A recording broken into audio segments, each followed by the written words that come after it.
Hey, are you ready to grow your business? You have checked out the number one resource for business leaders, entrepreneurs, startup founders, and managers. And we're going to teach you how to grow and scale your business with real actionable steps. There's no fluff in this podcast. It's just good advice. Check out this episode. If you're a first-time listener, make sure you subscribe to the podcast. And if you enjoy this episode, leave us a 5-star review. Today's episode's with Jennifer Spor. She's a conscious leadership coach. Hey, have you ever wanted to live your life awake and on purpose? Ever wanted to have a sense of intentionality for really what you're doing for your business and for your job? Today's guest, Jennifer, is someone who really understands what it means to live life on purpose. And that's why she has an entire brand built around conscious leadership. She's so good and so talented in working with executives and entrepreneurs who are wanting to turn their overwhelm into clarity and get their mission and message out into the world. I loved this episode with Jennifer. You're going to enjoy it. Stay tuned. Here comes your good advice.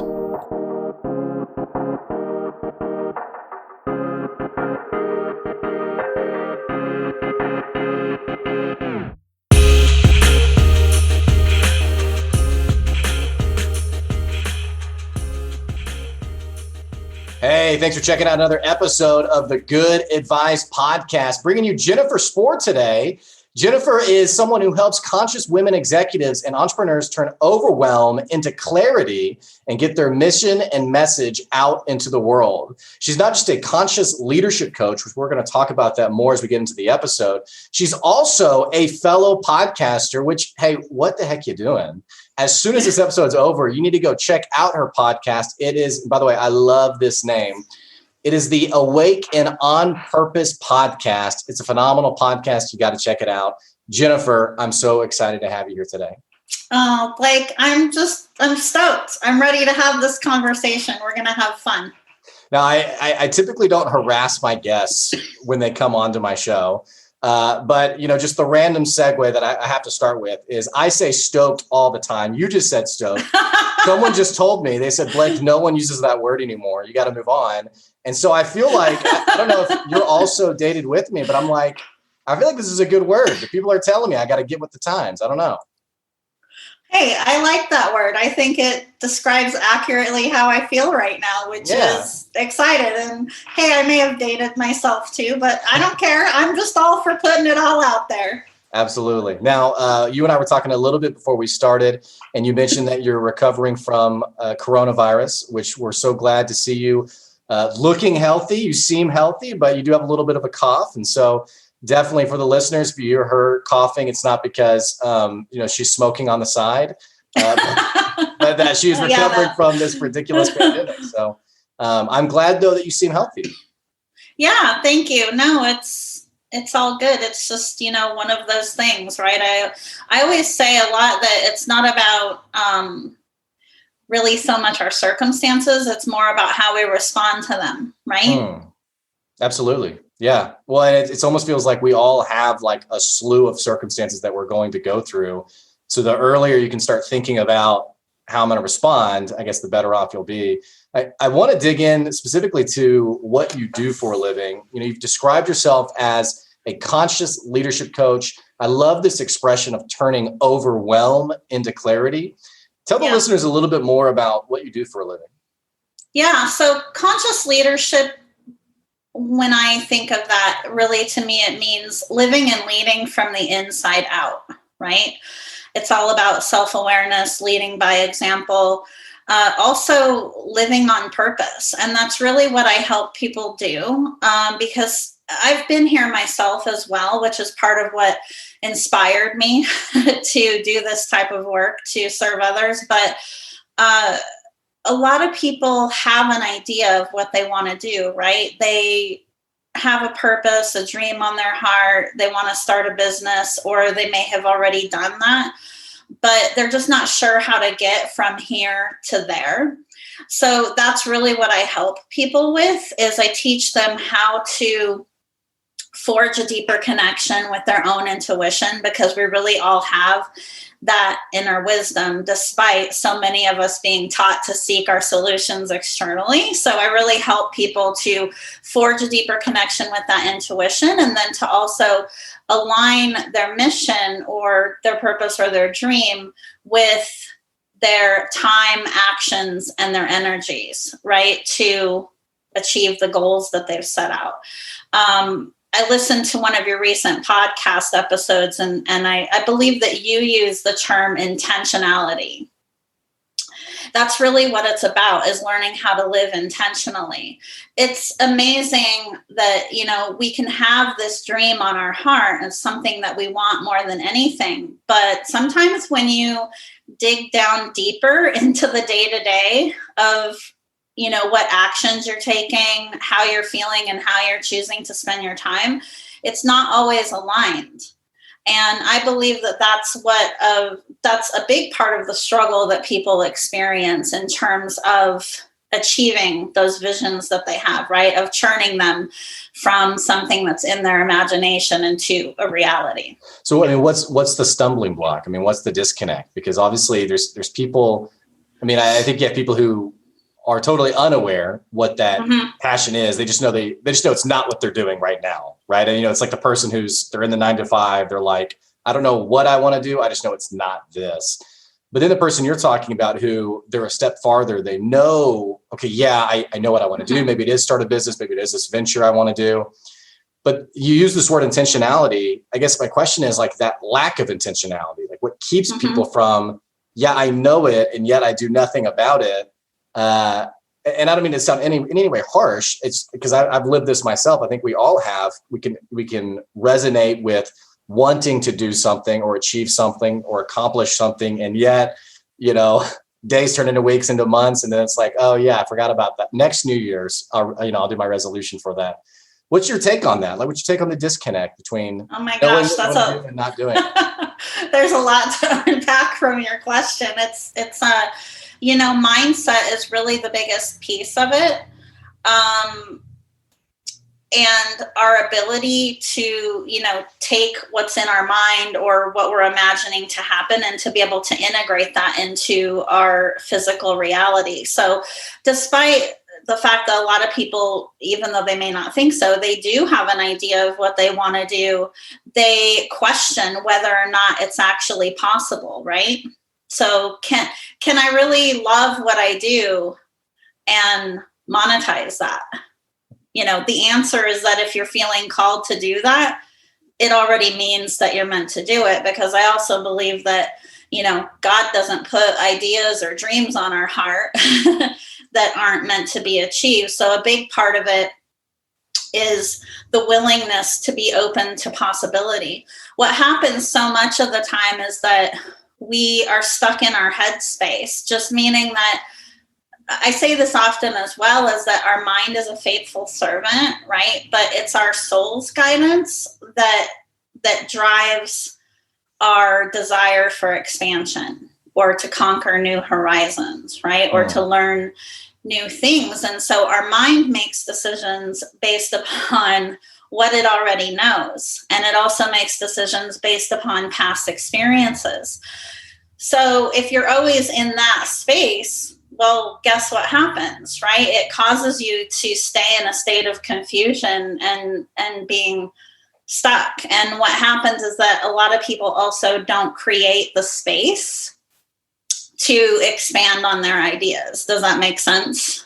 Yeah. So what's an example? Is that journaling? Is that quiet time? Is that meditation? What is that space? Yeah. So there are several different ways to go about creating space. I believe that the number one kind of best practice to implement, and I teach this to clients as well, is meditation. Is just learning how to be still. There are all kinds of guided meditations out there that you can do for free. There's Insight Timer app. Calm is another app that's really popular. But I also think it's important to learn how to be still with yourself in silence without being in a guided meditation. So really focusing on being present. So just focusing on your breath, right? Focusing on being in the moment, because when we do that, then we're opening up the space to actually receive the insights that we're looking for. Well, I know you're talking to quite a few of leaders, executives, people who they're out there, they're making it happen, so to speak. How often do you find yourself talking with people about creating space and their response is like, no, there's just no way. I mean, I can't. I mean, I'm thinking about, I've even had events where companies have paid people to take like a week off and go get leadership training and leadership development. And yet at the same time are dumping so much work on them at the same, like literally while they're simultaneously at these events. In the same way, I know people who they're out there, they're trying to make their job happen, but they get home and they're wrapped up in running their family and maybe even a side hustle, or especially right now with this pandemic, people are stressed out of their mind trying to make things work logistically. What's your encouragement for people who they want that space and yet they don't really know how do I make space for the space, so to speak? Yes. So there's a practical aspect to this too, right? And that is our ability to assert boundaries, to prioritize, and to effectively manage our time. Especially as a leader, it's never all done. So you just have to decide what's most important to you. And so it goes beyond just practical time blocking and managing your time. The ability to assert boundaries is really important, because I've found, and I used to be in this space as well, is that a lot of high achievers are also people pleasers. Okay. And our desire to make everybody happy, which is impossible, by the way, but our desire to make everybody happy can cause us to overcommit. And when we say yes to too much, we overcommit and we aren't prioritizing based upon what activities are going to give us the most impact. That's when those feelings of overwhelm and burnout come up. So I just want to add to that quickly, just to say that when you actually, even if it's just 10 minutes a day to start with of, let's just say meditation, right? You're actually increasing your productivity, especially if you do it in the morning, because you're setting the tone for your day to go into your day much more focused on how you need to approach it. When we feel scattered and unorganized and overwhelmed, we're not as productive, and the decisions that we're making aren't as effective. I've always liked the expression, you promote what you permit, meaning what you allow, the boundaries you let other people press in on, you actually in a way promote them doing that. And I'll never forget, I had a person who I called because I needed some information about a client that we had. And this person had maybe the last touch point or something with them. And so I called this person, and right off the bat, I was like, hey, I got this question. And she was like, Blake, it's my day off. And I was like, right, but this is 2 seconds. I just need to know it's my day off. And I was like, and she worked for me. I wasn't her boss. I mean, she wasn't my boss. I was her boss. And she was like, it is my day off. And I was like, you're right. I need to find this answer elsewhere. Now, I mean, it doesn't mean we necessarily have to have the Berlin Wall whenever someone reaches out to us. But I was really impressed with her doing that, because ultimately that's what it's the concept that she's understanding is I have boundaries in my personal life versus my work life, and I have to fight to protect that. I think for many of us, that's easier said than done. I know many of us probably would never tell our boss something like that. And I can think of people where the boss calls all weekend, nightly, all the time, or maybe they themselves are that boss who's calling their people. So I think that concept of boundaries is really important, but hard, I guess, to manage sometimes. It is easier said than done. It's a practice, right? It starts with if you want to shift in that direction, right, it starts with simply creating space for yourself each day. And even if you only start with 10 minutes, what will happen is you'll start to feel clearer around a lot of things, right? Like in terms of where you stand on things and how you want to approach things. And then you can start to make other changes in terms of asserting more boundaries or prioritizing your time more effectively, because you feel more confident in what actions you need to take, because you're allowing the space for yourself to receive those insights. So it doesn't happen overnight, right? Like I haven't meditated my whole life. I haven't done this my whole life. I used to be, that's a whole other story, which we can talk about if you want to. But before I started my business a couple of years ago, I had a well-established career in the retail industry. I am that kind of story of someone, right, who works their way up the corporate ladder, had the big job, had all the stuff, checked off all the boxes. But I was very stressed out and experienced a lot of anxiety. And I had one of those jobs where I had no boundaries. I was on, all the time during holidays and anything that happened to come up.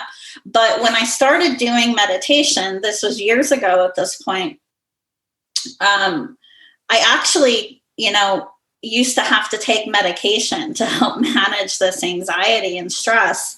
After a few months of doing meditation, I was able to walk away from it completely. So I just want to also include the disclaimer that I'm not a doctor, and everyone's scenario is different.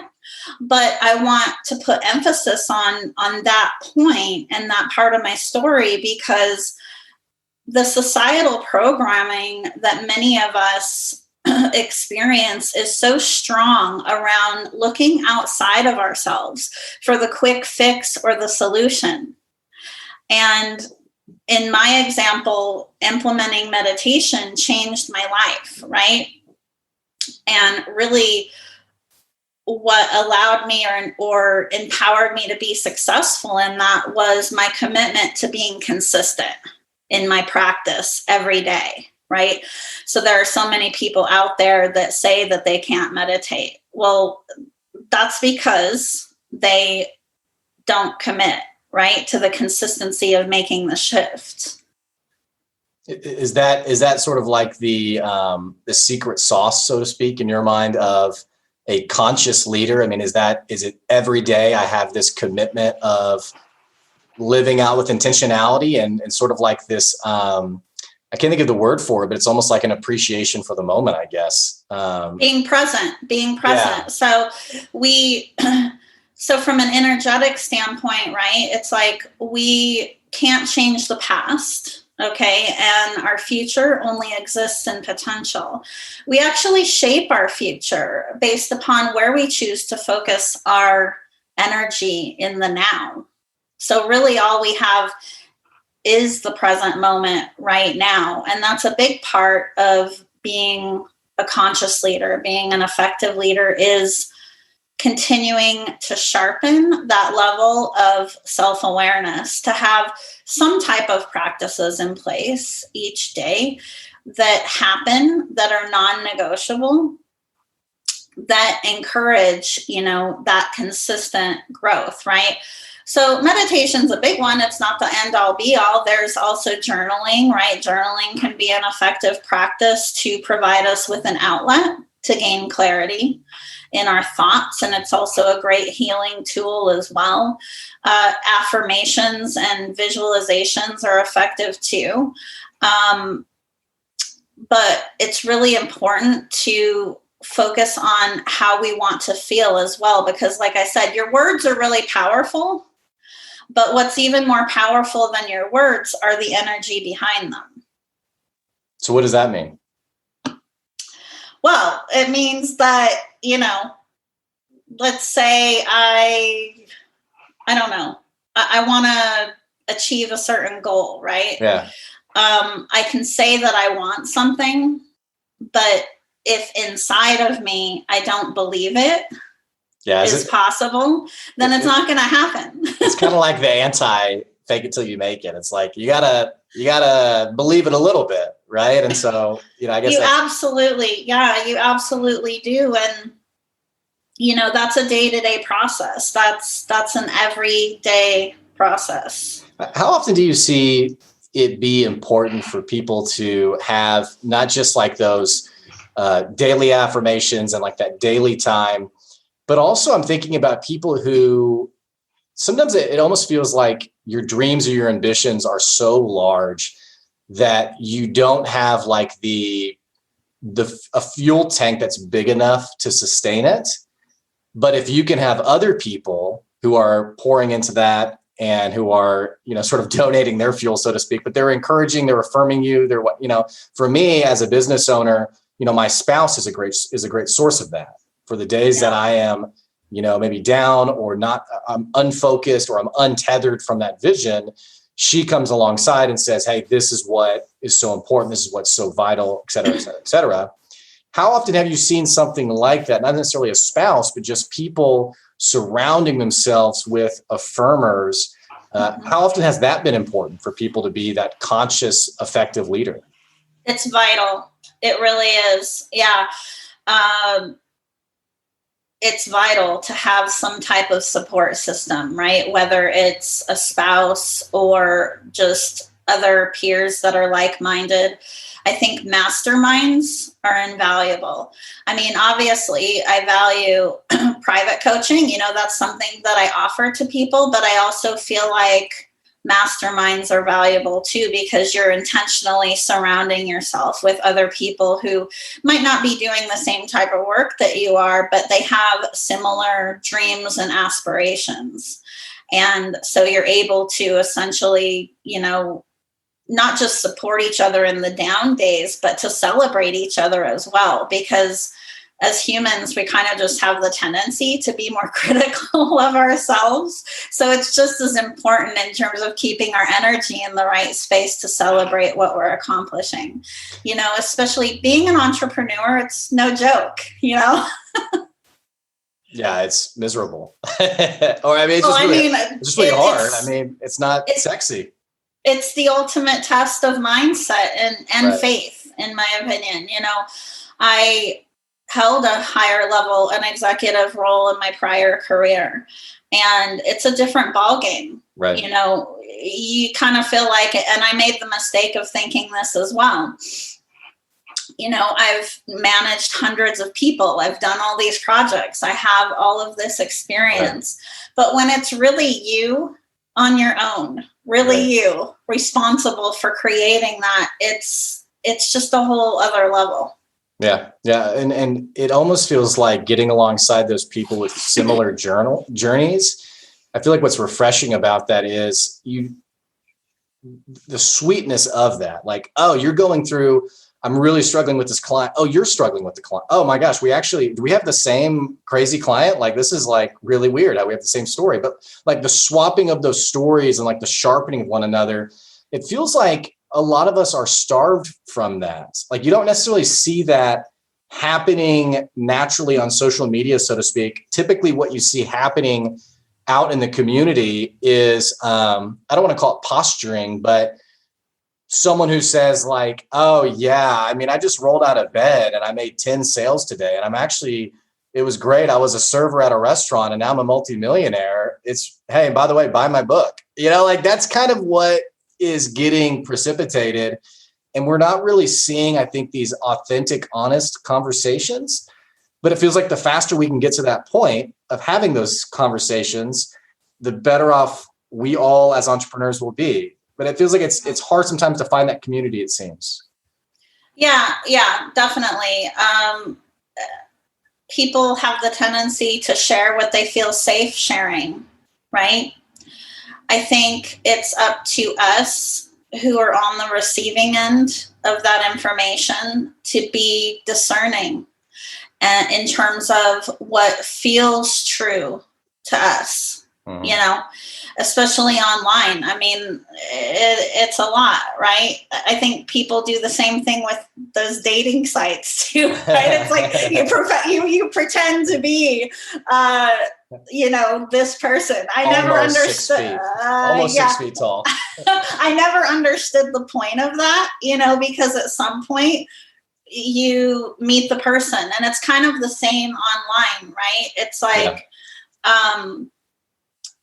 integrity is actually one of my biggest values. It's really important to me that I show up online the same way that I'm showing up in conversations, offline with people. I think what's exciting for me is when I talk to someone I meet through LinkedIn, which I talk to tons of people just like you do.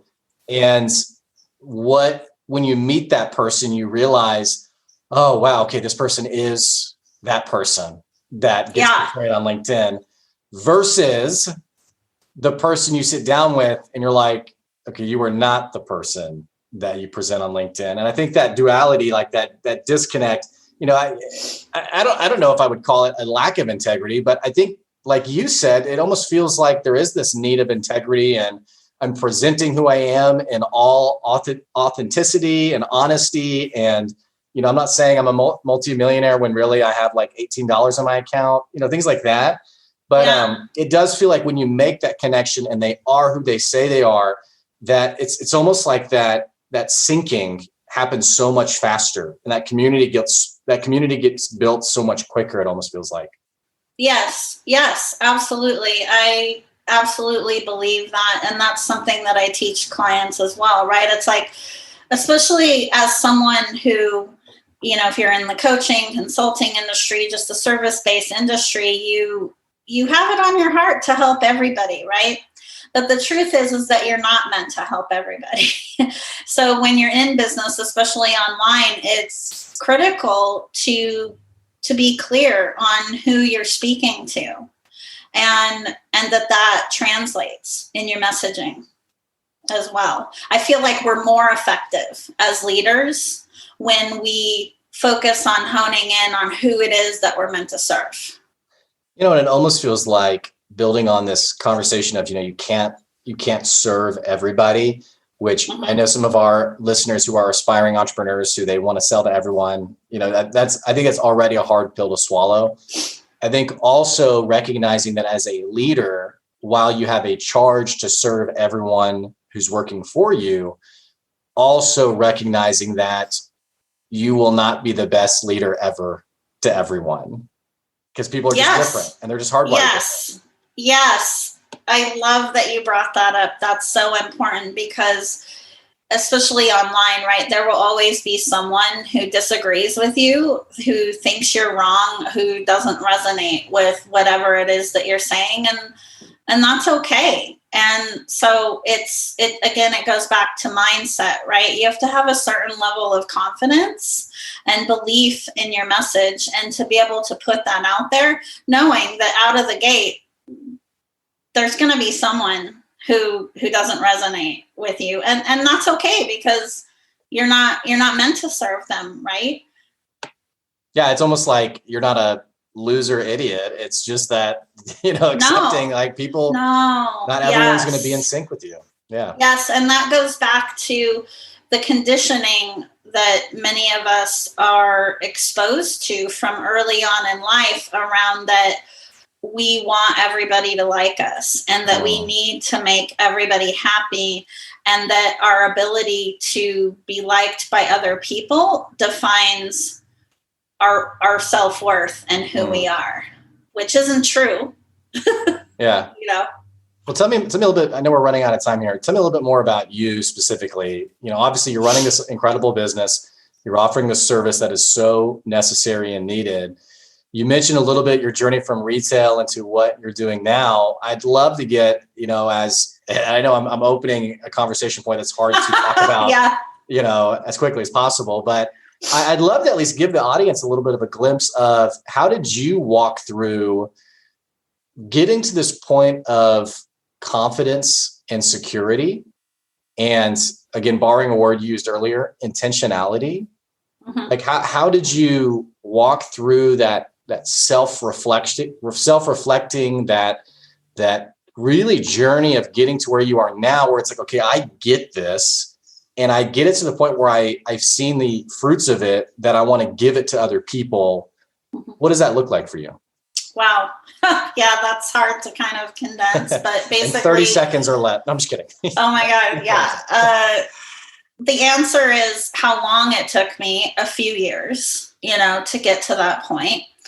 I was on my own at an early age at 16. Okay. So basically I kind of developed this way of living in survival mode. Like so many other people, I had the idea that life had to be lived in this cookie cutter way in order to be successful. Like you had to have the big job, earn lots of money, and do all the things, right? Check all the boxes off the list. Well, basically I ended up doing that. I was really blessed to get into retail when I was like 19, and I used to want to be a teacher when I was a kid, right? But when I got into retail, I actually really liked it because I loved working with people. And I thought, you know what, I'm going to stick with this thing.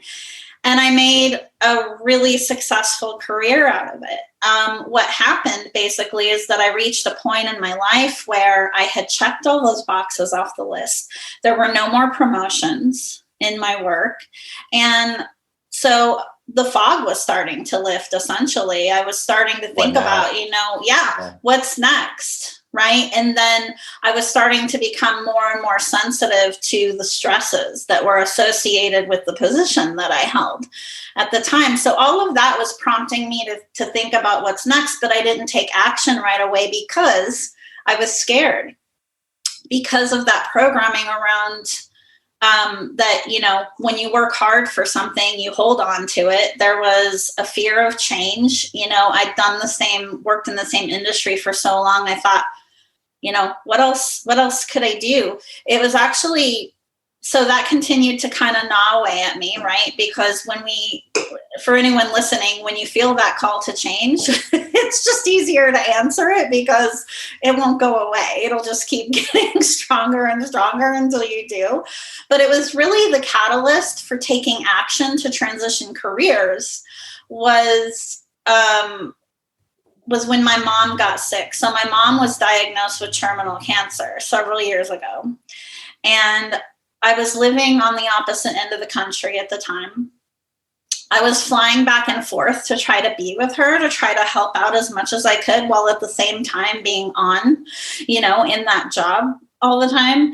And there was a defining moment where I was actually by her bedside, spending time with her, which I knew were some of her last days that she was alive. And my phone was blowing up. And it was blowing up for something that in the realm of things, right, wasn't the most important thing, like some BS issue that could have been prevented to begin with, So I just had this defining moment, and I was so raw and so emotional at that point. I was just like, no more.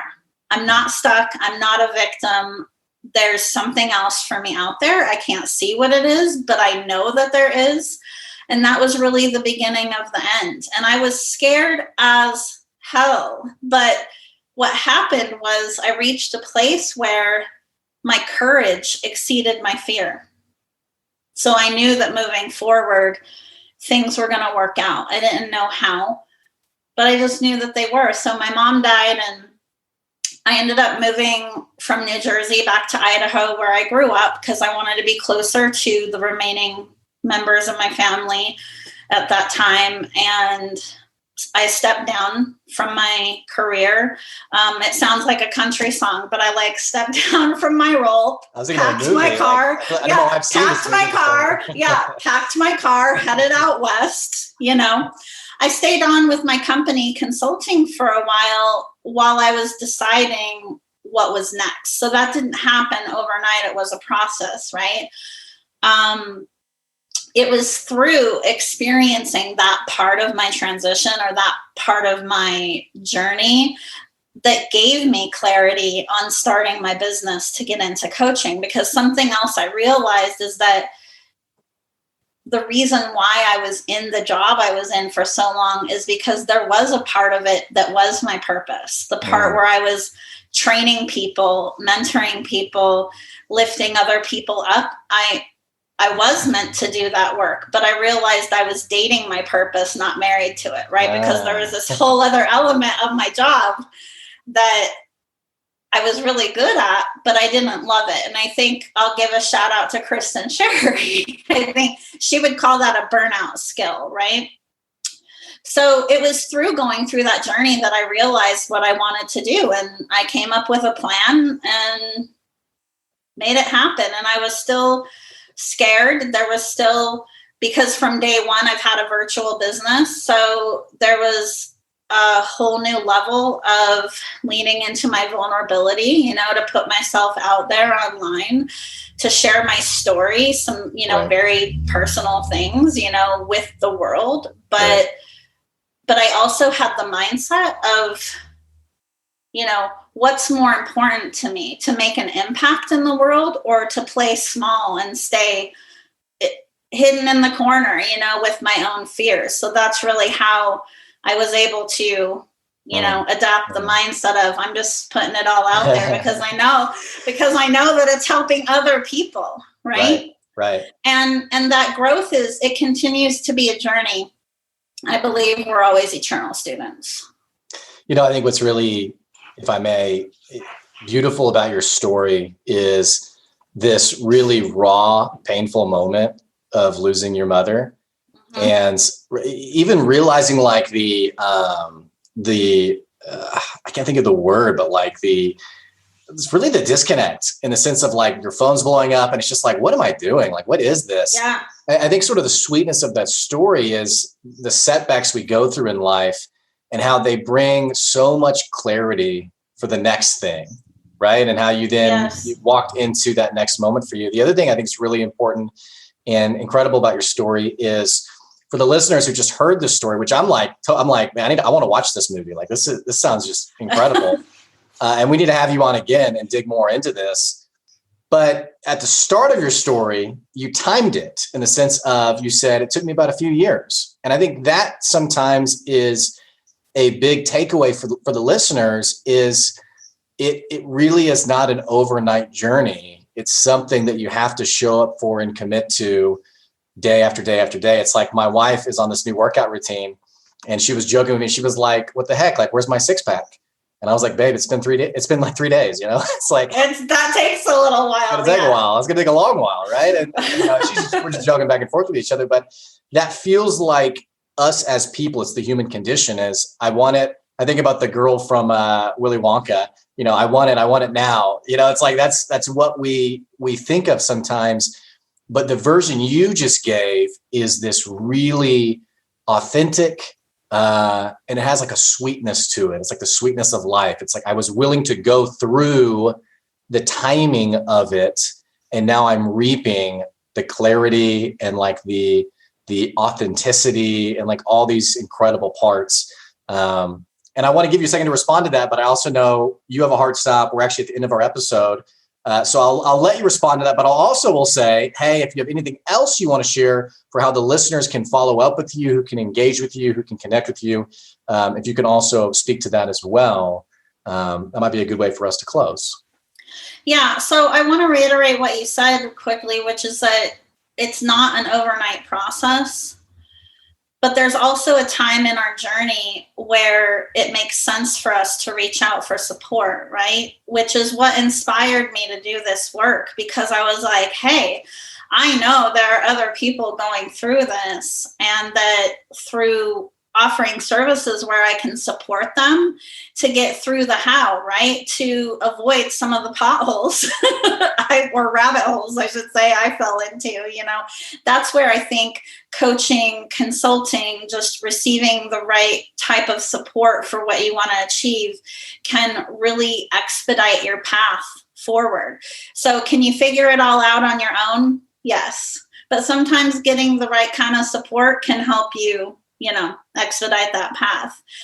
In terms of reaching out to me, I'm on LinkedIn, Instagram, Twitter, Facebook. I spend the most time on LinkedIn. And you can also reach me through my website, which is jenniferspor.com. Perfect. And for the listeners, I will put those links in the episode description below. I'll also put, Jennifer, your link to your podcast down in the episode description below as well. Jennifer, you were an amazing guest. Thanks so much for coming on today.